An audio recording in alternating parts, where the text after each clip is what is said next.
एक बार की बात है, एक राजा और रानी की एक सुंदर बेटी थी।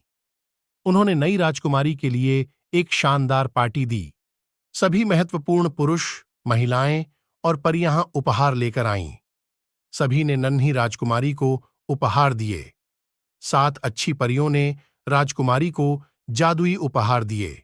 आप सुंदर और चतुर होंगे, पहली और दूसरी परी ने कहा।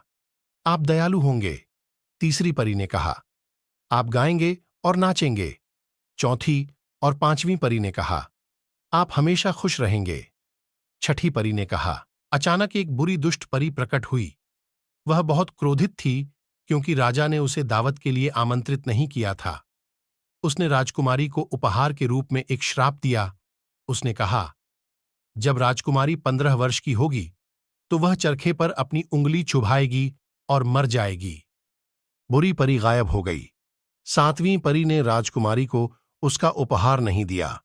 उसने कहा, चिंता मत करो, ये मेरा उपहार है। राजकुमारी नहीं मरेगी, वह 100 वर्ष तक सोएगी।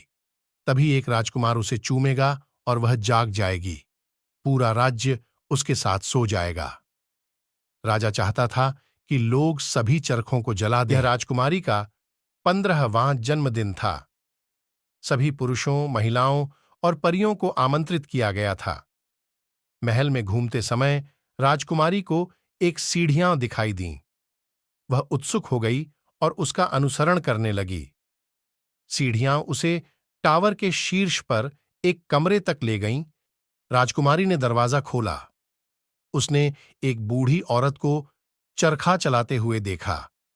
बूढ़ी महिलाओं ने राजकुमारी से सूत काटने का प्रयास करने को कहा। वह चरखे के पास गई और अपनी उंगली चुभा ली। राजकुमारी गहरी गहरी नींद में सो गई। परियां उसे बिस्तर पर ले गईं और उसमें लिटा दिया।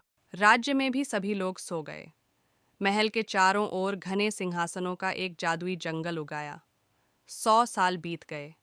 स्लीपिंग प्रिंसेस सिर्फ एक कहानी थी। एक दिन एक राजकुमार सोती हुई राजकुमारी को ढूंढने आया।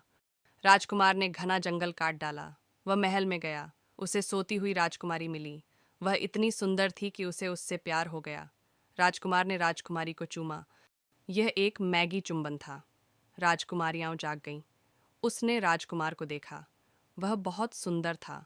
उसे राजकुमार से प्यार हो गया। जब राजकुमारी उठी तो राज्य में सभी लोग जाग गए। सुंदर राजकुमार को देखकर राजा और रानी बहुत खुश हुए। राजकुमार और राजकुमारी ने शादी कर ली और हमेशा खुशी खुशी रहने लगे।